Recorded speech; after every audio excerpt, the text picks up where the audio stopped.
ਵਾਹਿਗੁਰੂ ਜੀ ਕਾ ਖਾਲਸਾ ਵਾਹਿਗੁਰੂ ਜੀ ਕੀ ਫਤਿਹ। ਮੈਂ ਤੁਹਾਡੀ ਹੋਸਟ ਨੀਲਮ ਕੌਰ ਤੇ ਮੈਂ TV84 ਦੇ ਸਾਰੇ ਦਰਸ਼ਕਾਂ ਤੇ ਸਰੋਤਿਆਂ ਦਾ ਦਿਲੀ ਸਵਾਗਤ ਕਰਦੀ ਹਾਂ ਪ੍ਰੋਗਰਾਮ ਸੱਚੋ ਸੱਚ ਵਿੱਚ। ਪ੍ਰੋਗਰਾਮ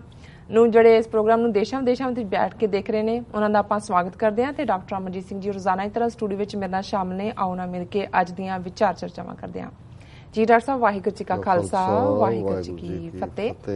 ਜੀ ਡਾਕਟਰ ਸਾਹਿਬ ਜੀ ਆਇਆਂ ਨੂੰ ਪ੍ਰੋਗਰਾਮ ਸੱਚੋ ਸੱਚ ਵਿੱਚ ਬਹੁਤ ਸ਼ੁਕਰੀਆ। ਜੀ ਡਾਕਟਰ ਸਾਹਿਬ ਅੱਜ 24 ਅਕਤੂਬਰ 2017 10 ਕੱਤਕ ਨਾਨਕਸ਼ਾਹੀ ਸੰਮਤ 559 ਜ਼ਿਆਦਾ ਦਿਨ ਹੈ ਤੇ ਡਾਕਟਰ ਸਾਹਿਬ ਪ੍ਰੋਗਰਾਮ ਸ਼ੁਰੂ ਕਰਨ ਤੋਂ ਪਹਿਲਾਂ ਅਸੀਂ ਆਪਣੇ ਦਰਸ਼ਕਾਂ ਤੇ ਸਰੋਤਿਆਂ ਨੂੰ ਰੋਜ਼ਾਨਾ ਤਰ੍ਹਾਂ ਦੱਸ ਦਈਏ ਵੀਅਰਸ, ਜੇ ਤੁਸੀਂ ਹੱਕ ਸੱਚ ਇਨਸਾਫ ਤੇ ਪੈਰਾ ਦਿੰਦਾ ਇੱਕੋ ਇੱਕ ਚੈਨਲ TV84 ਨੂੰ ਦੇਖਣਾ ਚਾਹੁੰਦੇ ਹੋ ਤਾਂ ਤੁਸੀਂ ਦੇਖ ਸਕਦੇ ਹੋ ਸਪੈਕਟਰਮ ਕੇਬਲ, ਆਰਚਿਨ cable, Bell 5 cable in Canada, roku, ਚਾਦੂ ਬਾਕਸ, ਸ਼ਾਵਾ, ਫੇਸਬੁੱਕ, ਗਲੋਬਲ CPN ਦੀ ਐਪ ਰਾਹੀਂ, TV84 ਦੀ ਐਪ ਰਾਹੀਂ ਆਨਲਾਈਨ ਸਟ੍ਰੀਮਿੰਗ ਤੁਸੀਂ TV84 ਨੂੰ ਦੇਖ ਸਕਦੇ ਹੋ। ਵੀਅਰਸ, ਜੇ ਤੁਸੀਂ ਸੱਚੋ ਸੱਚ ਪ੍ਰੋਗਰਾਮ ਨਾਲ ਜਾਂ TV84 ਨਾਲ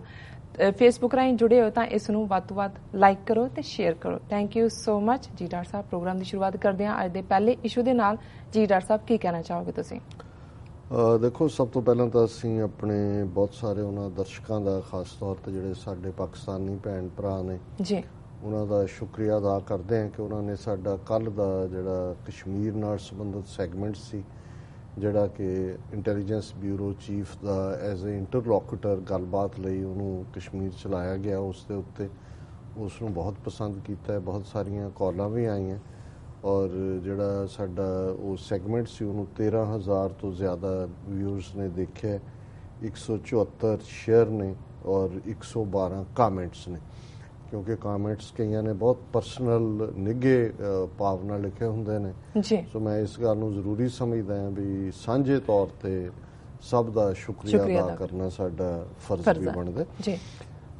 ਅੱਜ ਦਾ ਜਿਹੜਾ ਓਪਨਿੰਗ ਇਸ਼ੂ ਹੈ ਉਹ ਬੇਸ਼ੱਕ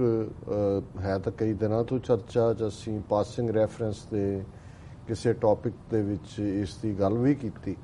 ਪਰ ਜਿਸ ਇੰਪੋਰਟੈਂਸ ਦਾ ਇਹ ਜਿਹੜਾ ਹੱਕਦਾਰ ਸੀ ਉਹ ਇੰਪੋਰਟੈਂਸ ਅਸੀਂ ਇਸ ਟੌਪਿਕ ਨੂੰ ਨਹੀਂ ਦਿੱਤੀ। ਔਰ ਅੱਜ ਜਦੋਂ ਕੌਮੀ ਆਵਾਜ਼ ਪ੍ਰੋਗਰਾਮ ਦੇ ਉੱਤੇ ਆਸਟ੍ਰੇਲੀਆ 'ਚ ਮੇਰੀ ਗੱਲਬਾਤ ਹੋ ਰਹੀ ਸੀ, ਸੋ ਜਗਮੀਤ ਸਿੰਘ ਹੋਰਾਂ ਦੇ ਰਾਈਟ ਆਫ ਸੈਲਫ ਡਿਟਰਮੀਨੇਸ਼ਨ ਮੁੱਦੇ ਤੇ ਕਿਵੇਂ ਪੰਜਾਬ ਦੇ ਜਿਨ੍ਹਾਂ ਦੇ ਲਈ ਅਸੀਂ ਸ਼ਬਦ ਕੱਲ੍ਹ ਪਿੰਪ ਇਸਤੇਮਾਲ ਕੀਤਾ ਸੀ ਉਹਨਾਂ ਨੇ ਕਿਵੇਂ ਮੋਰ ਲਾਇਲ ਦੈਨ ਦਾ ਕਿੰਗ ਵਾਂਗ ਰਿਐਕਟ ਕੀਤਾ। ਉਸ ਤੋਂ ਬਾਅਦ ਉਹਨਾਂ ਦਾ ਦੂਸਰਾ ਸਵਾਲ ਕੌਮੀ ਆਵਾਜ਼ ਦਾ ਇਹੀ ਸੀ, ਕਿਉਂਕਿ ਇਹ ਸਾਰਾ ਜਿਹੜਾ ਜਗਮੀਤ ਸਿੰਘ ਹੋਰਾਂ ਵਾਲਾ ਇਸ਼ੂ ਇੰਨਾ ਕੁ ਹਾਈਲਾਈਟ ਕੀਤਾ ਗਿਆ ਔਰ ਇਸ ਗੱਲ ਦੀ ਥੋੜ੍ਹੀ ਹੁਣ ਸਮਝ ਵੀ ਆਉਂਦੀ ਹੈ ਕਿ ਪੰਜਾਬ ਦੇ ਵਿੱਚ ਜਿਹੜਾ ਇੱਕ ਮੂਵ ਜਿਹੜਾ ਕਿ ਪੰਜਾਬ ਦੇ ਨੌਜਵਾਨਾਂ ਨੇ, ਭਾਵੇਂ ਉਹਦੇ ਵਿੱਚ ਮਾਲਵਾ ਸਿੱਖ ਯੂਥ ਜਾਂ ਦਲ ਖਾਲਸਾ ਔਰ ਹੋਰਨਾਂ ਦੇ ਨਾਂ ਵੀ ਆਉਂਦੇ ਨੇ, ਪਰ ਮੈਂ ਸਮਝਦਾ ਵੀ ਕੁੱਲ ਮਿਲਾ ਕੇ ਇਹ ਇਨਸਟੈਂਟ ਸਿੱਖ ਨੌਜਵਾਨੀ ਦਾ ਕੰਮ ਸੀ ਜਿਸ ਨੂੰ ਮੁੱਖ ਧਾਰਾ ਖੌਤੀ ਮੀਡੀਆ ਨੇ ਵੀ ਆਲਮੋਸਟ ਕਿਤੇ ਖਬਰ ਇਸ ਦੀ ਨਹੀਂ ਲੱਗੀ। ਮੈਂ ਈਵਨ ਜਿਹੜੀਆਂ ਖਾਸ ਤੌਰ ਤੇ ਟ੍ਰਿਬਿਊਨ ਵਰਗੀਆਂ ਅਖਬਾਰਾਂ ਜਿਹੜੀਆਂ ਨਿੱਕੀ ਖਬਰ ਵੀ ਜਿਹੜੀ ਕਿ ਹਿੰਦੂਤਵਾਦ ਦੇ ਜਾਂ ਹਿੰਦੂ ਰਾਸ਼ਟਰਵਾਦ ਦੇ ਹੱਕ 'ਚ ਜਾਂਦੇ ਉਹਨੂੰ ਪਿਕ ਕੀਤਾ ਹੁੰਦਾ ਉਹਨੂੰ ਨਹੀਂ ਲਾਇਆ। ਸੋਸ਼ਲ ਮੀਡੀਆ ਤੇ ਇਹਦੀ ਜ਼ਰੂਰ ਚਰਚਾ ਹੋਈ ਤੇ ਉਹ ਸੀ ਵੀ ਕਿਵੇਂ ਉਹ ਮਾਝਾ ਹੋਏ, ਮਾਲਵਾ ਹੋਏ, ਦੁਆਬਾ ਹੋਏ, ਚੰਡੀਗੜ੍ਹ ਤੱਕ ਨੌਜਵਾਨਾਂ ਨੇ ਸਾਰੇ ਹੀ ਜਿਹੜੇ ਬੋਰਡ ਮਾਈਲਸਟੋਨ ਮੀਲ ਪੱਥਰ ਵੀ ਔਰ ਜਿਹੜੇ ਸੈਂਟਰ ਦੇ ਦਫ਼ਤਰਾਂ ਦੇ ਬਾਹਰ ਬੋਰਡ ਜਿਨ੍ਹਾਂ 'ਚ ਹਿੰਦੀ ਉੱਪਰ ਸੀ, ਫਿਰ ਅੰਗਰੇਜ਼ੀ ਸੀ, ਫਿਰ ਪੰਜਾਬੀ ਸੀ, ਉਹ ਸਾਰੇ ਉਹਨਾਂ ਨੇ ਕਾਲੇ ਕਰ ਦਿੱਤੇ। ਈਵਨ ਮਾਝੇ ਅੰਮ੍ਰਿਤਸਰ ਜ਼ਿਲ੍ਹੇ ਤਾਂ ਉਹਨਾਂ ਨੇ ਸਾਰੇ ਹੀ ਕਾਲਾ ਕਰਤਾ, ਉਹਨਾਂ ਨੇ ਕਈ ਥਾਂ ਤਾਂ ਸਿਰਫ ਉਹਨਾਂ ਨੇ ਹਿੰਦੀ ਨੂੰ ਹੀ ਕਾਲਾ ਕੀਤਾ। ਸੋ ਇਹ ਆਪਣੇ ਆਪ ਦੇ ਵਿੱਚ ਇੱਕ ਇਸ ਕਿਸਮ ਦੀ ਜਿਹੜੀ ਹੈ ਇੱਕ ਲਹਿਰ ਖੜੀ ਹੋਈ ਔਰ ਇਹ ਵੀ ਇੱਕ ਕਾਰਨ ਹੈ ਕਿ ਜਿਹੜਾ ਜਗਮੀਤ ਸਿੰਘ ਹੋਰਾਂ ਦੇ ਰਾਈਟ ਆਫ ਸੈਲਫ ਡਿਟਰਮੀਨੇਸ਼ਨ ਦੇ ਬਿਆਨ ਨੂੰ ਜਿਹੜਾ ਕਿ ਉਹ ਲਗਾਤਾਰਤਾ ਨਾਲ ਦਿੰਦੇ ਰਹੇ ਨੇ ਔਰ ਮੈਂ ਈਵਨ ਜਸਟਿਨ ਟਰੂਡੋ ਦੀ ਸਟੇਟਮੈਂਟ ਦੇਖ ਰਿਹਾ ਸੀ, ਹਾਲਾਂ ਉਹ ਡੇਟਲਾਈਨ ਸਪਟੈਂਬਰ ਨਾਲ ਰਿਲੇਟਡ ਹੈ ਪਰ ਅੱਜ ਕੁਝ ਮੀਡੀਆ ਨੇ ਕੈਰੀ ਕੀਤੀ ਜੀ। ਉਹਨੇ ਵੀ ਇਸੇ ਤਰ੍ਹਾਂ ਹੀ ਜਦੋਂ ਪ੍ਰੈਸ ਕਾਨਫਰੰਸ ਉਹਨੂੰ ਪੁੱਛਿਆ ਗਿਆ ਜਸਟਿਨ ਟਰੂਡੋ ਨੂੰ ਰਾਈਟ ਆਫ ਸੈਲਫ ਡਿਟਰਮੀਨੇਸ਼ਨ, ਉਹਨੇ ਕਿਹਾ ਜੀ ਇਹ ਸਾਡਾ ਕਨਸਟੀਟਿਊਸ਼ਨ ਹੈ ਔਰ ਸਾਨੂੰ ਇਸ ਦਾ ਫਖਰ ਹੈ ਕਿ ਅਸੀਂ ਇਹ ਹੱਕ ਦਿੰਦੇ ਔਰ ਈਵਨ ਜਿੱਥੇ ਕਿ ਜਿਹਦੇ ਨਾਲ ਕੋਈ ਕੈਨੇਡਾ ਇੰਡੀਆ ਰਿਲੇਸ਼ਨਸ਼ਿਪ ਕੋਈ ਬਿਲੀਅਨਸ ਦਾ ਵਪਾਰ ਨਹੀਂ ਹੈ ਕਿ ਕੈਨੇਡਾ ਵਾਲਿਆਂ ਨੂੰ ਲੱਗੇਗਾ ਜੀ ਇੰਡੀਆ ਨਾਰਾਜ਼ ਹੋ ਗਿਆ, ਲੇਕਿਨ ਸਪੇਨ ਵਰਗਾ ਮੁਲਕ ਯੂਰਪ ਦੇ ਵਿੱਚ ਜਿਹੜਾ ਯੂਰਪ ਤੇ ਇਹਨਾਂ ਦਾ ਆਪਣਾ ਮੂਲ ਹੈ ਸਾਰੇ ਗੋਰਾ ਨਸਲ ਦਾ, ਲੇਕਿਨ ਇਸ ਮੁੱਦੇ ਦੇ ਉੱਤੇ ਈਵਨ ਜਸਟਿਨ ਟਰੂਡੋ ਨੇ ਕੈਟਾਲੋਨੀਆ ਦੇ ਮੁੱਦੇ ਦੇ ਉੱਤੇ ਵੀ ਉਹਨੇ ਕਿਹਾ ਕਿ ਜੀ ਅਸੀਂ ਇਹਨੂੰ ਮੰਨਦੇ ਆ ਰਾਈਟ ਆਫ ਸੈਲਫ ਡਿਟਰਮੀਨੇਸ਼ਨ, ਉਹ ਇਸ ਤੋਂ ਹਾਲਾਂ ਉਹ ਵੇਰਵੇ ਚ ਨਹੀਂ ਗਿਆ ਜੀ। ਸੋ ਜ਼ਾਹਰ ਹੈ ਵੀ all of a sudden Punjab ਦੇ ਇਹ ਤਿੰਨੋਂ ਹੀ ਮੁੱਖ ਪਾਰਟੀਆਂ ਕਾਂਗਰਸ, ਅਕਾਲੀ ਔਰ ਆਮ ਆਦਮੀ ਔਰ ਉਹ ਦਲਾਲ ਤਰਲੋਚਨ ਸਿੰਘ, ਇਹਨਾਂ ਦਾ ਇੱਕੋ ਸੁਰ ਦੇ ਵਿੱਚ ਇਹ ਆਣਾ ਜਿਹੜਾ ਸੀ ਉਹਦੇ ਚ ਇੱਕ ਤਾਂ ਲੱਗਾ ਕਿ ਵੀ ਅਜੇ ਤਾਂ ਕਿਸੇ ਹੋਰ ਲੈਵਲ ਤੇ ਇਹਦਾ ਰਿਐਕਸ਼ਨ ਨਹੀਂ ਆਇਆ। ਸੋ ਜ਼ਾਹਰ ਹੈ ਵੀ ਇਹ ਉਹੀ ਟਾਈਮ ਸੀ ਜਦੋਂ ਪੰਜਾਬ ਦੇ ਵਿੱਚ ਜਿਹੜੀ ਯੂਥ ਮੂਵਮੈਂਟ ਹੈ ਉਹਨੇ ਸਾਰੇ ਜਿਹੜੇ ਬੋਰਡ ਨੇ ਇਹਨਾਂ ਦੇ ਉਹਦੇ ਤੋਂ ਹਿੰਦੀ ਸਾਫ਼ ਕਰਤੀ ਸੀ। ਹੁਣ ਉਹ ਇਹਨੂੰ ਪਬਲਿਸਿਟੀ ਨਹੀਂ ਸੀ ਦੇਣਾ ਚਾਹੁੰਦੇ ਕਿਉਂਕਿ ਹੁਣ ਬਾਕੀ ਚੀਜ਼ਾਂ ਜਿਹੜੀਆਂ ਨੇ ਜਦੋਂ ਤੁਸੀਂ ਸੈਪਰੇਟਿਸਟ ਕਹਿੰਦੇ ਹੋ, ਕਿਸੇ ਨੂੰ ਅਲਗਾਵਵਾਦੀ ਕਹਿੰਦੇ ਹੋ, ਫਿਰ ਉਹ ਰਾਸ਼ਟਰ ਵਿਰੋਧੀ ਹੋ ਜਾਂਦਾ ਕਿਉਂਕਿ ਜਿਹੜਾ ਅੱਡ ਹੋਣਾ ਚਾਹੁੰਦਾ ਉਹ ਜ਼ਾਹਰ ਹੈ ਵੀ ਇਹਨਾਂ ਦਾ ਏਕਤਾ ਅਖੰਡਤਾ ਦਾ ਮੰਤਰ ਨਹੀਂ ਪੜ੍ਹਦਾ। ਸੋ ਉਹਨੂੰ ਟਾਰਗੇਟ ਕਰਨਾ, ਕਾਰਨਰ ਕਰਨਾ ਉਹਨਾਂ ਲਈ ਸੌਖਾ ਹੈ। ਤੇ ਜਦੋਂ ਲੈਂਗੁਏਜ ਦੀ ਗੱਲ ਹੁੰਦੀ ਹੈ, ਮਦਰ ਟੰਗ ਵਰਨੈਕੂਲਰ ਜ਼ਬਾਨ ਦੀ, ਫਿਰ ਤਾਂ ਉਹਦੇ 'ਚ ਕੁੱਲ ਮਿਲਾ ਕੇ ਮੈਂ ਈਵਨ ਅੱਜ ਦੇਖ ਰਿਹਾ ਸੀ ਟ੍ਰਿਬਿਊਨ ਦੇ ਵਿੱਚ ਇੱਕ ਫੀਚਰ ਹੁੰਦਾ 100 ਈਅਰਸ ਐਗੋ। ਸੋ 1917 ਦੇ ਵਿੱਚ ਇੱਕ ਗੁਜਰਾਤ ਦੇ ਵਿੱਚ ਐਡਰੈਸ ਕਰਦਿਆਂ ਗਾਂਧੀ ਨੇ ਇਹ ਕਿਹਾ, ਉਹਨੇ ਕਿਹਾ ਕਿ ਜੀ ਉਹਨੂੰ ਕਿ ਜਿਹੜੀ ਐਜੂਕੇਸ਼ਨ ਹੈ ਉਹ ਮਦਰ ਬੋਲੀ 'ਚ ਹੋਣੀ ਚਾਹੀਦੀ, ਔਰ ਉਹਨੇ ਕੋਟ ਕੀਤਾ ਕਿ ਜੀ ਇਹ ਐਕਸਪਰਟਸ ਨੇ ਇਸ ਫੀਲਡ ਦੇ ਨੇ ਕਿਹਾ ਕਿ ਵੀ ਜਿਹੜੀ ਚੀਜ਼ ਅਦਰਵਾਈਜ਼ ਬੱਚਾ 17 ਸਾਲ 'ਚ ਸਿੱਖੇਗਾ ਦੂਸਰੀ ਜ਼ਬਾਨ ਦੇ ਵਿੱਚ ਲਾਈਕ ਅੰਗਰੇਜ਼ੀ ਦੇ ਵਿੱਚ,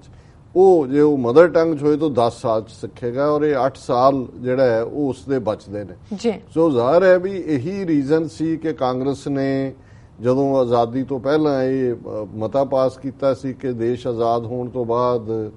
ਬੋਲੀ ਤੇ ਆਧਾਰਿਤ ਸੂਬੇ ਬਣਾਏ ਜਾਣਗੇ, ਰੀਆਰਗੇਨਾਈਜ਼ ਕੀਤਾ ਜਾਏਗਾ। ਇਹ ਵੱਖਰੀ ਗੱਲ ਹੈ ਕਿ ਕਿਵੇਂ ਉਹ ਕੰਨੜ ਹੋਏ, ਮਲਿਆਲਮ ਹੋਏ, ਤਾਮਿਲ ਹੋਏ, ਤੇਲਗੂ ਹੋਏ, ਜਾਂ ਜਿਹੜੀ ਲੈਸ ਦੈਨ 29% ਲੋਕਾਂ ਦੀ ਬੋਲੀ ਸੀ ਹਿੰਦੀ, ਉਹਨੂੰ ਰਾਸ਼ਟਰ ਭਾਸ਼ਾ ਜਾਂ ਕੌਮੀ ਜ਼ਬਾਨ ਬਣਾ ਦਿੱਤਾ ਹੈ। ਬਾਕੀ ਸਾਰਿਆਂ ਦੇ ਸੂਬੇ ਬਣ ਗਏ, ਔਰ ਜਦੋਂ ਪੰਜਾਬੀ ਸੂਬੇ ਦਾ ਜ਼ਿਕਰ ਆਇਆ ਤਾਂ ਫਿਰ ਇਹ ਹੋਇਆ ਕਿ ਜੀ ਇਹ ਤਾਂ ਗंवारों की भाषा है। ਇਹਨਾਂ ਦਾ ਆਰਗੂਮੈਂਟ ਸੀ ਇਹ ਤਾਂ ਜ਼ਬਾਨ ਹੀ ਨਹੀਂ ਹੈ, ਇਹ ਤਾਂ ਡਿਵੈਲਪ ਹੀ ਨਹੀਂ ਹੋਈ। ਔਰ ਇਹ ਇੱਕ ਲੰਬੀ ਕਹਾਣੀ ਹੈ ਵੀ ਕਿਵੇਂ, ਔਰ ਇਸ ਮੁੱਦੇ ਦੇ ਉੱਤੇ ਜਿਹੜੀ ਮੰਦੇ ਭਾਗਾਂ ਦੀ ਗੱਲ ਹੈ, ਅਸੀਂ ਸਮਝਦੇ ਹਾਂ ਵੀ ਸਰਹੱਦ ਦੇ ਦੂਸਰੇ ਪਾਸੇ ਜਿੱਥੇ ਕਿ ਸਾਡੇ ਅੱਜ ਵੀ ਜਦੋਂ ਅਸੀਂ ਦੋਵਾਂ ਪੰਜਾਬਾਂ ਦੀ ਗੱਲ ਕਰਦੇ ਹਾਂ ਤੇ 100 ਮਿਲੀਅਨ ਦੇ ਲਗਭਗ ਪੰਜਾਬੀ ਲਹਿੰਦੇ ਪੰਜਾਬ 'ਚ ਨੇ, ਔਰ 26-27 ਮਿਲੀਅਨ ਜਿਹੜੇ ਨੇ ਇਧਰਲੇ ਚੜ੍ਹਦੇ ਪੰਜਾਬ 'ਚ ਨੇ। ਔਰ ਲਹਿੰਦੇ ਪੰਜਾਬ ਵਾਲਿਆਂ ਨੇ ਵੀ ਕਿਉਂਕਿ ਪਾਕਿਸਤਾਨ ਨੇ ਆਪਣੀ ਕੌਮੀ ਜ਼ਬਾਨ ਉਰਦੂ ਐਲਾਨੀ, ਸੋ ਜ਼ਾਹਰ ਹੈ ਕਿ ਪੰਜਾਬੀ ਪੰਜਾਬ 'ਚ ਲਹਿੰਦੇ ਪੰਜਾਬ 'ਚੋਂ ਹੌਲੀ ਜਿਹੜੀ ਆ ਉਹ ਗਾਇਬ ਹੁੰਦੀ ਚਲੀ ਗਈ। ਹੁਣ ਤਾਂ ਘਰਾਂ ਦੇ ਵਿੱਚ ਵੀ ਉਹਨਾਂ ਦੇ ਜਿਹੜੇ ਪੰਜਾਬੀ ਨੂੰ ਪਿਆਰ ਕਰਨ ਵਾਲੇ ਨੇ ਲਹਿੰਦੇ ਪੰਜਾਬ ਦੇ, ਉਹ ਕਈ ਵਾਰੀ ਗੱਲ ਕਰਦੇ ਇਸ ਗੱਲ ਦਾ ਅਫਸੋਸ ਦਾ ਇਜ਼ਹਾਰ ਕਰਦੇ ਨੇ ਕਿ ਵੀ ਸਾਡੇ ਘਰਾਂ 'ਚੋਂ ਵੀ ਪੰਜਾਬੀ ਗਾਇਬ ਹੋ ਰਹੀ ਹੈ। ਵੀ ਜਿਹੜੇ ਪਿੰਡਾਂ 'ਚੋਂ ਆਉਣ ਵਾਲੀਆਂ ਮਾਈਆਂ ਨੇ, ਨਾਨੀਆਂ, ਦਾਦੀਆਂ, ਉਹ ਜ਼ਰੂਰ ਬੋਲਦੀਆਂ, ਔਰ ਉਹਨੂੰ ਜਿਹੜੀ ਆ ਉਹ ਦਿਹਾਤੀ ਜ਼ਬਾਨ ਜਾਂ ਉਹ ਗੰਵਾਰਾਂ ਦੀ ਕਹਿੰਦੇ ਨੇ। ਇਹੋ ਜਿਹਾ ਹੀ ਅੱਜ ਜਿਹੜੀ ਨਵੀਂ ਕਰਾਊਡ, ਨਵੀਆਂ ਜਨਰੇਸ਼ਨਸ ਪਾਕਿਸਤਾਨੀ ਨੇ, ਉਹ ਆਪਣੇ ਬੱਚਿਆਂ ਨੂੰ ਉਰਦੂ ਔਰ ਇੰਗਲਿਸ਼, ਕੋਈ ਚੰਗੀ ਗੱਲ ਹੈ, ਉਰਦੂ ਇੱਕ ਉਹਨਾਂ ਨੇ ਕੌਮੀ ਜ਼ਬਾਨ ਮੰਨੀ, ਲੇਕਿਨ ਜਿਸ ਅੰਦਾਜ਼ ਦੇ ਵਿੱਚ ਪੰਜਾਬੀ ਗਾਇਬ ਹੋਈ, ਉੱਥੇ ਜੇ ਸਿੰਧੀ ਹੈ ਜਾਂ ਪਖਤੂਨ ਵਾਲਿਆਂ ਦੀ ਆਪਣੀ ਹੈ, ਪਸ਼ਤੋ ਜਾਂ ਬਲੋਚੀ ਹੈ, ਉਹ ਤਾਂ ਆਪਣੇ ਬੋਲਦੇ ਵੀ ਨਹੀਂ ਕਰਨ, ਲੇਕਿਨ ਇਹ ਕੰਪਲੈਕਸ ਪਤਾ ਨਹੀਂ ਦੋਨੋਂ ਪਾਸਿਆਂ ਦੇ ਪੰਜਾਬੀਆਂ ਨੂੰ ਵੀ ਮਾਰ ਗਿਆ ਕਿ ਅਸੀਂ ਆਪਣੀ ਜ਼ਬਾਨ ਤੋਂ ਉਧਰ ਸਾਡੇ ਮੁਸਲਮਾਨ ਭਰਾ ਜਿਹੜੇ ਨੇ ਉਰਦੂ ਦੀ ਸ਼ੈਲਟਰ ਥੱਲੇ ਚਲੇ ਗਏ, ਪੰਜਾਬੀ ਵੱਲ ਪਿੱਠ ਹੋ ਗਈ। ਇਧਰ ਸਾਡੇ ਹਿੰਦੂ ਭਰਾ 1951 ਤੋਂ ਹੀ ਜਿਹੜੀ ਹਰ 10 ਸਾਲ ਬਾਅਦ ਮਰਦਮਸ਼ੁਮਾਰੀ ਹੁੰਦੀ ਹੈ, ਉਹਦੇ 'ਚ ਉਹ ਆਪਣੀ ਜ਼ਬਾਨ ਹਿੰਦੀ ਲਿਖਾਉਂਦੇ ਨੇ ਪੰਜਾਬੀ ਬੋਲ ਕੇ। ਪਰ ਪਾਕਿਸਤਾਨੀ ਪੰਜਾਬ 'ਚ ਥੋੜਾ ਇਹ ਵੀ ਹੋਇਆ ਕਿ ਸਰਾਇਕੀ ਜ਼ਬਾਨ ਦੀ ਇੱਕ ਆਪਣੀ ਐਜੀਟੇਸ਼ਨ ਸ਼ੁਰੂ ਹੋਈ, ਔਰ ਹੁਣ ਉਹਨਾਂ ਦੀ ਮਰਦਮਸ਼ੁਮਾਰੀ ਦੇ ਵਿੱਚ ਸਰਾਇਕੀ ਨੂੰ ਵੀ ਐਜ਼ ਏ ਲੈਂਗੁਏਜ ਲਿਖਿਆ ਜਾਂਦਾ ਹੈ। ਸੋ ਪਿਛਲੀਆਂ 2 ਸੈਂਸਸ ਤੋਂ ਬਾਅਦ ਜਦੋਂ ਤੋਂ ਸਰਾਇਕੀ ਨੂੰ ਜ਼ਬਾਨ ਦੇ ਤੌਰ ਤੇ ਰੈਕਗਨੀਸ਼ਨ ਮਿਲੀ ਹੈ, ਉਹਨਾਂ ਦਾ ਨੰਬਰ ਜਿਹੜੇ ਪੰਜਾਬੀ ਸਪੀਕਰ ਨੇ ਹੋਰ ਵੀ ਘਟ ਗਿਆ, ਕਿਉਂਕਿ ਜਿਹੜਾ ਸਾਊਦਰਨ ਪੰਜਾਬ ਹੈ, ਦੱਖਣੀ ਪੰਜਾਬ ਜਿਹਨੂੰ ਅਸੀਂ ਕਹਿੰਦੇ ਹਾਂ, ਉਹ ਜਿਹੜੇ ਨੇ ਸਰਾਇਕੀ ਬੋਲਦੇ ਨੇ। ਸੋ ਉਹ ਹੁਣ ਸਰਾਇਕੀ ਨੂੰ ਪੰਜਾਬੀ ਦਾ ਹਿੱਸਾ ਨਹੀਂ ਮੰਨਦੇ, ਇੰਡੀਪੈਂਡੈਂਟ ਉਹਨੂੰ ਜ਼ਬਾਨ ਮੰਨਦੇ ਨੇ। ਸੋ ਇਧਰ ਅਸੀਂ ਦੇਖਦੇ ਹਾਂ ਵੀ ਪੰਜਾਬੀ ਹਿੰਦੂ ਭਰਾਵਾਂ ਭੈਣਾਂ ਨੇ ਜਿਸ ਲੈਵਲ ਦੇ ਤੱਕ ਜਾ ਕੇ ਵਿਰੋਧ ਕੀਤਾ, ਫਿਰ ਜੇ ਪਰ ਇਹ ਕ੍ਰੈਡਿਟ ਸਿੱਖ ਕੌਮ ਨੂੰ ਜਾਂਦਾ ਹੈ, ਔਰ ਅਕਾਲੀ ਦਲ ਦੀ ਕਮਾਂਡ ਥੱਲੇ ਜਿਹੜਾ ਪੰਜਾਬੀ ਸੂਬਾ ਐਜੀਟੇਸ਼ਨ ਹੋਈ, ਔਰ 1966 ਦੇ ਵਿੱਚ ਭਾਵੇਂ ਉਹਨਾਂ ਨੇ ਲੰਗੜਾ ਲੂਲਾ ਸੂਬਾ ਹੀ ਦਿੱਤਾ ਹੈ, ਪੰਜਾਬੀ ਬੋਲਦੇ ਇਲਾਕੇ ਵੀ ਕੱਢ ਲਏ, ਪਾਣੀ ਵੀ ਬਾਹਰ ਕੱਢ ਲਿਆ, ਪਾਣੀਆਂ ਦਾ ਕੰਟਰੋਲ ਵੀ ਆਪ ਲੈ ਲਿਆ, ਰਾਜਧਾਨੀ ਵੀ ਲੈ ਲਈ। ਪਰ ਇਹਦੇ 'ਚ ਕੋਈ ਸ਼ੱਕ ਨਹੀਂ ਕਿ 5-6 ਹਜ਼ਾਰ ਸਾਲ ਦੀ ਪੰਜਾਬ ਦੀ ਤਾਰੀਖ ਦੇ ਵਿੱਚ ਪਹਿਲੀ ਵਾਰ ਪੰਜਾਬੀ ਜ਼ਬਾਨ ਜਿਹੜੀ ਹੈ ਉਹ ਕੌਮੀ ਜਿਹੜੀ ਹੈ ਪੰਜਾਬ ਦੀ ਸਟੇਟ ਲੈਂਗੁਏਜ ਦੇ ਤੌਰ ਤੇ, ਜਿਹਨੂੰ ਅਸੀਂ ਰਾਜਸੀ ਤੌਰ ਦੇ ਉੱਤੇ ਰੈਕਗਨੀਸ਼ਨ ਕਵਾਂਗੇ,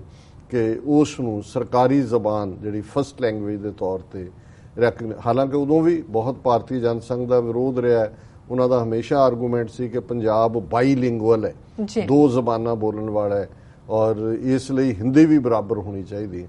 ਪਰ ਇਹ ਕ੍ਰੈਡਿਟ ਲਛਮਣ ਸਿੰਘ ਗਿੱਲ ਨੂੰ ਜਾਂਦਾ ਹੈ ਕਿ ਭਾਵੇਂ ਉਹਦੀ ਹਕੂਮਤ 10 ਮਹੀਨੇ ਰਹੀ, ਪਰ ਉਹਨੇ ਉਸ ਵੇਲੇ ਕਾਂਗਰਸ ਵੀ ਫਸੀ ਹੋਈ ਸੀ, ਗਿੱਲ ਨੂੰ ਅਕਾਲੀਆਂ ਤੋਂ ਤੋੜ ਕੇ ਲਿਆਏ ਸੀ,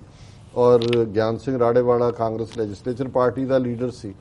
ਜੀ। ਲੰਬਾ ਸੈਸ਼ਨ ਪੰਜਾਬ ਅਸੈਂਬਲੀ ਦਾ ਚੱਲਿਆ ਔਰ ਪੰਜਾਬੀ ਜ਼ਬਾਨ ਕੌਮੀ ਜ਼ਬਾਨ ਦੇ ਤੌਰ ਤੇ ਰੈਕਗਨਾਈਜ਼ ਹੋਈ। ਲੇਕਿਨ ਇਹਦੇ ਬਾਵਜੂਦ ਈਵਨ ਜਿਹੜਾ ਅਕਾਲੀਆਂ ਨੇ ਮੋਰਚੇ ਲਾਏ ਸੀ, ਇਹ ਵੀ ਸਿਰਫ ਪਾਵਰ ਦੇ ਨਸ਼ੇ ਤੱਕ ਹੀ ਇਹਨਾਂ ਨੇ ਦੀ ਮਸਤੀ ਰਹੀ। ਇਹਨਾਂ ਦੀ ਵੀ ਇਹ ਵਿਲ ਨਹੀਂ ਹੋਈ ਕਿ ਵੀ ਇਹਨਾਂ ਨੇ ਲਾਗੂ ਕਰਵਾਉਣੀ ਹੈ ਪੰਜਾਬੀ। ਉਵੇਂ ਹੀ ਜ਼ਬਾਨ ਬਣ ਗਈ ਜਿੰਨੀ ਕੁ ਦੇਰ ਗਿੱਲ ਦਾ ਦਬਦਬਾ ਰਿਹਾ, ਪਰ ਉਹੀ ਅੰਗਰੇਜ਼ੀ 'ਚ ਟਾਈਪਰਾਈਟਰ ਇਹੀ ਉਹਨਾਂ ਦਾ ਹੋਣਾ ਜੀ। ਪੰਜਾਬੀ 'ਚ ਮਿਲਦੇ ਨਹੀਂ ਜੀ, ਪੰਜਾਬੀ ਟਾਈਪਰਾਈਟਰਾਂ ਦੀ ਕਮੀ ਹੈ,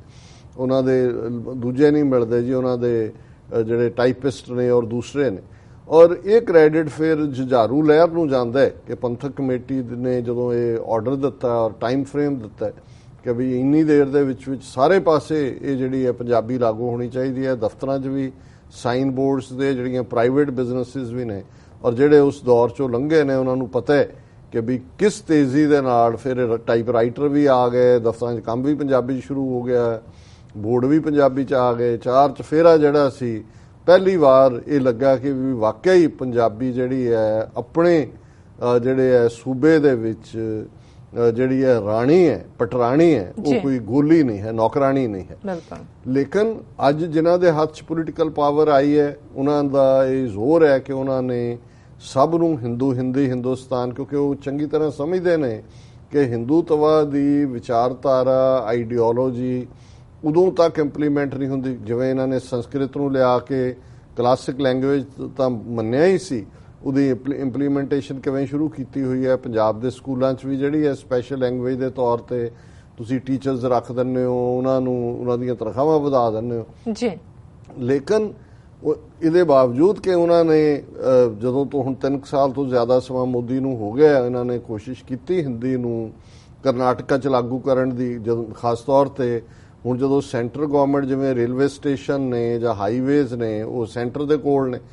ਹੁਣ ਜੇ ਉਹਨਾਂ ਨੇ ਇਹ ਫੈਸਲਾ ਕਰਨਾ ਹੈ ਕਿ ਜੀ ਅਸੀਂ ਇੱਥੇ ਹਿੰਦੀ ਦੇ ਵਿੱਚ ਬੋਰਡ ਲਾਣੇ ਨੇ, ਤੇ ਸਟੇਟ ਸਰਕਾਰਾਂ ਦੇ ਕੋਲ ਹੁੰਦਾ ਹੈ ਕਿ ਜੀ ਇਹ ਤਾਂ ਹੁਣ ਖਰਚਾ ਵੀ ਉਹਨਾਂ ਦਾ। ਲੇਕਿਨ ਜਿਵੇਂ ਕਰਨਾਟਕਾ 'ਚ ਭਾਵੇਂ ਉੱਥੇ ਕਾਂਗਰਸ ਦੀ ਸਰਕਾਰ ਹੈ, ਜਦੋਂ ਇਹਨਾਂ ਨੇ ਲਾਗੂ ਕਰਨ ਦੀ ਕੋਸ਼ਿਸ਼ ਕੀਤੀ, ਉਹਨਾਂ ਦਾ ਚੀਫ ਮਿਨਿਸਟਰ ਕਿਹਾ ਵੀ ਨਹੀਂ, ਇੱਥੇ ਸਿਰਫ ਤੇ ਸਿਰਫ ਕੰਨੜ ਜ਼ਬਾਨ ਦੇ ਵਿੱਚ ਹੀ ਬੋਰਡ ਹੋਣਗੇ, ਅੰਗਰੇਜ਼ੀ ਦੇ ਵਿੱਚ ਔਰ ਕੰਨੜ 'ਚ, ਹਿੰਦੀ 'ਚ ਨਹੀਂ। ਔਰ ਇਹੋ ਜਿਹਾ ਹੀ ਰਿਐਕਸ਼ਨ ਈਵਨ ਤਮਿਲਨਾਡੂ ਦੇ ਵਿੱਚ ਵੀ ਪਹਿਲੇ ਪੀਰੀਅਡ 'ਚ ਆਇਆ ਸੀ। ਲੇਕਿਨ ਪੰਜਾਬ ਦੇ ਵਿੱਚ ਕਿਉਂਕਿ ਇਸ ਵੇਲੇ ਇਹਨਾਂ ਦਾ ਹਿੰਦੂਤਵੀ ਸ਼ੋ ਬॉय ਅਮਰਿੰਦਰ, ਜਿਹਦੇ ਨਾਲ ਅੰਡਰਸਟੈਂਡਿੰਗ ਕਰਕੇ ਪੰਜਾਬੀ ਹਿੰਦੂਆਂ ਨੇ ਉਹਨੂੰ ਵੋਟਾਂ ਪਾਈਆਂ, ਔਰ ਜਿਸ ਅੰਦਾਜ਼ ਦੇ ਵਿੱਚ ਉਹ ਡਾਇਸਪੋਰਾ ਸਿੱਖਾਂ ਦੇ ਖਿਲਾਫ ਜ਼ਹਿਰ ਉਗਲ ਰਿਹਾ, ਜਗਮੀਤ ਸਿੰਘ ਦੇ ਮੁੱਦੇ ਤੇ, ਉਸ ਤੋਂ ਪਹਿਲਾਂ ਜਸਟਿਨ ਟਰੂਡੋ ਦੇ ਵਜ਼ੀਰਾਂ ਦੇ ਮੁੱਦੇ ਤੇ, ਹਰਜੀਤ ਸਿੰਘ ਸੱਜਣ ਦੇ ਮੁੱਦੇ ਤੇ ਅਸੀਂ ਪਿਛਲੇ ਪ੍ਰੋਗਰਾਮ ਦੇ ਵਿੱਚ ਹੀ ਕੱਲ ਹੀ ਇਸ ਦਾ ਜ਼ਿਕਰ ਕੀਤਾ ਸੀ ਜੀ। ਔਰ ਪੰਜਾਬੀ ਜ਼ਬਾਨ ਦੇ ਮੁੱਦੇ ਤੇ ਵੀ ਜਿਵੇਂ ਪੰਜਾਬ ਦੇ ਵਿੱਚ ਆਲ ਆਫ ਅ ਸਡਨ ਸਾਰੇ ਬੋਰਡ ਅਪੀਅਰ ਹੋਏ ਹਿੰਦੀ ਵਾਲੇ, ਔਰ ਪੰਜਾਬੀ ਜਿੱਥੇ ਕਿਤੇ ਰੱਖਿਆ ਵੀ ਹੈ ਹਿੰਦੀ ਉੱਪਰ, ਅੰਗਰੇਜ਼ੀ ਨੰਬਰ 2 ਔਰ ਪੰਜਾਬੀ ਨੰਬਰ 3 ਤੇ। ਔਰ ਇਹ ਕਦੇ ਵੀ ਨਹੀਂ ਹੋ ਸਕਦਾ ਕਿ ਇਹ ਅਮਰਿੰਦਰ ਦੀ ਮਰਜ਼ੀ ਤੋਂ ਬਿਨਾਂ, ਜੇ ਚੀਫ ਮਿਨਿਸਟਰ ਕਰਨਾਟਕਾ ਦਾ ਰੋਕ ਸਕਦਾ ਹੈ ਤੇ ਪੰਜਾਬ ਵਾਲਿਆਂ ਨੂੰ ਕੀ ਤਕਲੀਫ ਹੈ। ਪਰ ਇਹ ਤਾਂ ਇਸ ਲੈਵਲ ਦਾ ਨਖਿੱਧ ਆਦਮੀ ਹੈ ਕਿ ਇਹ ਅੱਗੇ ਕਹਿ ਚੁੱਕਾ ਹੈ, ਔਨ ਰੈਕਰਡ ਹੈ ਜੀ, ਮੈਂ ਤਾਂ ਪੰਜਾਬੀ ਸੂਬੇ ਦੇ ਹੀ ਖਿਲਾਫ ਸੀ। ਦੇਖੋ ਜੀ, ਲਾਹੌਲ ਸਪੀਤੀ ਤੱਕ ਪੰਜਾਬ ਸੀ ਉਹ ਛੋਟਾ ਕਰ, ਇਸ ਲਈ ਜਦੋਂ ਇਹ ਪਹਿਲਾਂ ਚੀਫ ਮਿਨਿਸਟਰ ਵੀ ਰਿਹਾ ਹੈ, 1 ਨਵੰਬਰ ਦਾ ਦਿਨ ਜਿਹੜਾ ਪੰਜਾਬੀ ਡੇ ਹੈ, ਕਿਉਂਕਿ 1 ਨਵੰਬਰ 1966 ਨੂੰ ਇਹ ਪੰਜਾਬ ਹੋਣ ਦੇ ਵਿੱਚ ਆਇਆ ਸੀ, ਇਹਨੇ ਕਦੇ ਸੈਲੀਬ੍ਰੇਟ ਨਹੀਂ ਕੀਤਾ। ਇਹਨੇ ਕਿਹਾ ਜੀ ਇਹਦੇ ਸੈਲੀਬ੍ਰੇਸ਼ਨ ਕੀ ਹੈ, ਇਹ ਤਾਂ ਰਾਦਰ ਮਾੜਾ ਕੰਮ ਹੋਇਆ ਸੀ। ਇਸੇ ਤਰ੍ਹਾਂ ਜਦੋਂ ਪਿਛਲੇ ਸਮੇਂ 'ਚ ਇਹਨੇ ਹੁਣ ਇੱਕੋ ਹੀ ਲੋਕ ਜਿਹੜੇ ਨੇ ਉੱਥੇ ਆਪਣੇ ਬੱਚਿਆਂ ਨੂੰ ਅੰਗਰੇਜ਼ੀ ਸਕੂਲਾਂ 'ਚ, ਪਬਲਿਕ ਸਕੂਲਾਂ 'ਚ ਭੇਜਦੇ ਨੇ। ਜਦੋਂ ਜਿਹਨੂੰ ਅਸੀਂ ਇੱਥੇ ਪਬਲਿਕ ਕਹਿੰਦੇ ਉਹਦਾ ਮਤਲਬ ਸਰਕਾਰੀ ਹੈ, ਉੱਥੇ ਜਿਹੜਾ ਉਹਨੂੰ ਅਸੀਂ ਅਦਰ ਵੇ ਦੇਖਦੇ ਔਰ ਉੱਥੇ ਆਲਰੇਡੀ ਅੰਗਰੇਜ਼ੀ ਔਰ ਹਿੰਦੀ ਤੋਂ ਬਿਨਾਂ ਸਕੂਲਾਂ 'ਚ ਕੋਈ ਬੋਲ ਹੀ ਨਹੀਂ ਸਕਦੇ ਬੱਚੇ। ਪਿਛਲੇ ਦਿਨਾਂ 'ਚ ਅਸੀਂ ਜਦੋਂ ਵਾਸ਼ਿੰਗਟਨ ਤੋਂ ਆ ਰਹੇ ਸੀ, ਮੈਨੂੰ ਅਜੇ ਉਹ ਫਰਦਰ ਰਿਸਰਚ ਕਰਨ ਦਾ ਮੌਕਾ ਨਹੀਂ ਮਿਲਿਆ, ਇੱਕ ਵੀਡੀਓ ਅਕਾਲ ਅਕੈਡਮੀ ਦੇ ਹਵਾਲੇ ਨਾਲ ਪਾਈ ਹੋਈ ਸੀ, ਉਹਨਾਂ ਦੇ ਬੱਚੇ ਨੇ ਅਕਾਲ ਅਕੈਡਮੀ ਦੇ ਬੜੇ ਸੋਹਣੇ ਸਿੱਖ ਬੱਚੇ, ਔਰ ਉਹ ਆਪਣੇ ਕਾਮੈਂਟ ਦੇ ਰਹੇ ਨੇ ਕਿ ਜੀ ਮੈਨੂੰ ਕੁੱਟ ਪਈ ਕਿਉਂਕਿ ਮੈਂ ਪੰਜਾਬੀ ਬੋਲੀ, ਸਾਨੂੰ ਦਮਾਲਾ ਨਹੀਂ ਸਜਾਣ ਦਿੰਦੇ ਕਿ ਵੀ ਇਹ ਕਰੋ। ਉਹ ਕਹਿੰਦੇ ਨੇ ਵੀ ਅੰਗਰੇਜ਼ੀ ਬੋਲਣੀ ਹੈ ਤੇ ਜਾਂ ਤੁਸੀਂ ਹਿੰਦੀ ਥੋੜੀ ਬਹੁਤ ਬੋਲ ਸਕਦੇ ਹੋ, ਪੰਜਾਬੀ ਨਹੀਂ। ਔਰ ਇਹ ਜੇ ਅਕਾਲ ਅਕੈਡਮੀ ਜਾਂ ਸਾਡੀਆਂ ਸਿੱਖ, ਉਸ ਤੋਂ ਪਹਿਲਾਂ ਜੰਡਿਆਲਾ ਜਾਂ ਕਿਸ ਇਲਾਕੇ ਦੇ ਵਿੱਚ ਇੱਕ ਨਿਹੰਗ ਗਰੁੱਪ ਜਿਹੜਾ ਚਲਾਉਂਦਾ ਅੰਗਰੇਜ਼ੀ ਸਕੂਲ, ਉਹਦੀ ਵੀ ਇਹ ਰਿਪੋਰਟ ਆਈ। ਸੋ ਆਲਰੇਡੀ ਉਹ ਤਾਂ ਹੈ ਹੀ ਸੀ। ਜਿਹੜੇ ਸਰਕਾਰੀ ਸਕੂਲ ਸੀ ਉਹਨਾਂ ਨੂੰ ਵੀ ਇਹ ਪ੍ਰਾਈਵੇਟਾਈਜ਼ ਕਰਨ ਵੱਲ ਤੁਰਿਆ ਹੋਇਆ ਅਮਰਿੰਦਰ ਸਿੰਘ, ਕਿਉਂਕਿ ਸਿਰਫ ਹੁਣ ਸਰਕਾਰੀ ਸਕੂਲ ਨੇ ਜਿਨ੍ਹਾਂ 'ਚ ਮਾਂ ਬੋਲੀ ਦੇ ਤੌਰ ਤੇ ਬੱਚੇ, ਭਾਵੇਂ ਅੱਜ ਸਰਕਾਰੀ ਸਕੂਲਾਂ 'ਚ ਬਹੁਤੇ ਗਰੀਬ ਦਲਿਤਾਂ ਦੇ ਬੱਚੇ ਨੇ ਜਾਂ ਭਈਏ ਜਿਹੜੇ ਪੰਜਾਬ 'ਚ ਆਏ ਨੇ ਉਹਨਾਂ ਦੇ ਬੱਚੇ, ਚਲੋ ਫਿਰ ਵੀ ਪੰਜਾਬੀ ਦਾ ਬੇਸ ਤਾਂ ਬਣਿਆ ਹੋਇਆ ਸੀ, ਲੇਕਿਨ ਉਹ ਵੀ ਦੂਜੇ ਪਾਸੇ ਧੱਕਣ ਦੀ ਗੱਲ ਹੈ। ਔਰ ਜਦੋਂ ਇਹਨੂੰ ਇਹ ਕਿਹਾ ਗਿਆ ਕਿ ਜੀ ਪੰਜਾਬੀ, ਕਹਿੰਦੇ ਜੀ ਫਿਰ ਤਾਂ ਅਸੀਂ ਸਿਰਫ ਘੱਗਰ ਤੱਕ ਹੀ ਜਿਹੜਾ ਉਹ ਨੌਕਰੀਆਂ ਮਿਲਣਗੀਆਂ, ਬਾਹਰ ਨਹੀਂ ਮਿਲਣਗੀਆਂ। ਸੋ ਜਿਸ ਬੰਦੇ ਨੂੰ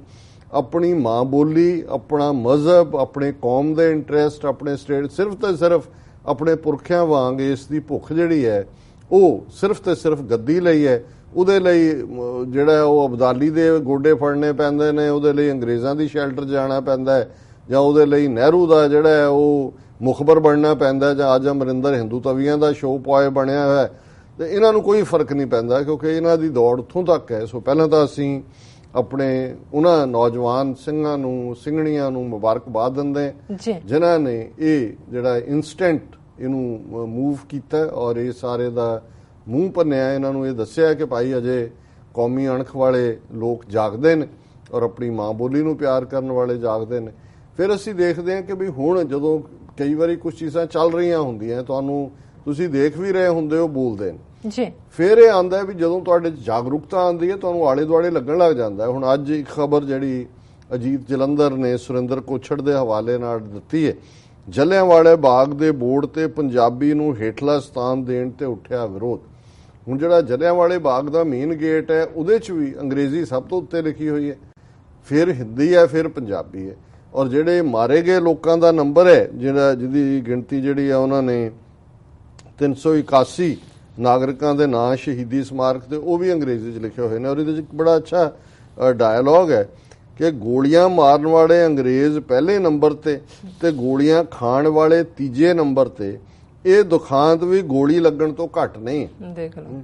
ਸਹੀ ਬੋਲਿਆ। ਹਾਂ, ਕਿ ਵੀ ਇੱਕ ਪਾਸੇ ਤੁਸੀਂ ਜਲਿਆਂਵਾਲੇ ਬਾਗ, ਇਹ ਠੀਕ ਹੈ, ਅਸੀਂ ਇਹ ਨਹੀਂ ਕਹਿੰਦੇ ਹਾਂ ਕਿ ਵੀ ਅੰਗਰੇਜ਼ੀ 'ਚ ਨਾ ਲਿਖੋ ਜਾਂ ਈਵਨ ਹਿੰਦੀ 'ਚ ਨਾ ਲਿਖੋ, ਕਿਉਂਕਿ ਜੇ ਲੋਕ ਆਉਂਦੇ ਨੇ ਹਰ ਬੈਲਟ ਤੋਂ, ਪਰ ਘੱਟੋ ਘੱਟ ਇਹ ਕ੍ਰਾਈਟੇਰੀਆ ਤਾਂ ਰੱਖੋ ਕਿ ਪੰਜਾਬ ਦੇ ਵਿੱਚ ਕੁਰਬਾਨੀ ਵੀ ਪੰਜਾਬੀਆਂ ਦੀ ਹੈ ਔਰ ਉਹਦੇ 'ਚ ਵੀ ਜ਼ਿਆਦਾ ਸਿੱਖ ਮਰਨ ਵਾਲੇ ਜਲਿਆਂਵਾਲੇ ਬਾਗ 'ਚ। ਉੱਥੇ ਬੋਲੀ ਨੂੰ ਵੀ ਸਿੱਖਾਂ ਨੇ ਹੀ ਰੱਖਿਆ ਆਪਣੇ, ਕਿਉਂਕਿ ਸਾਡੀ ਤਾਂ ਇੱਕ ਵੀ ਸਿੱਖ, ਕਈ ਕਹਿਣਗੇ ਜੀ ਪੰਜਾਬੀ ਖਤਮ ਹੋ ਜਾਏਗੀ ਜਾਂ ਦੂਜੇ। ਉਹ ਕਿਸੇ ਨੇ ਬੜਾ ਸੋਹਣਾ ਕਮੈਂਟ ਇੱਕ ਵਾਰੀ ਪਾਕਿਸਤਾਨੀ ਭਰਾ ਨੇ ਕਿਹਾ, ਉਹਨੇ ਕਿਹਾ ਅਸੀਂ ਤਾਂ ਮਾਂ ਦੇ ਵੱਲ ਪਿੱਠ ਕੀਤੀ ਹੈ, ਸਿੱਖ ਪਿੱਠ ਨਹੀਂ ਕਰ ਸਕਦਾ।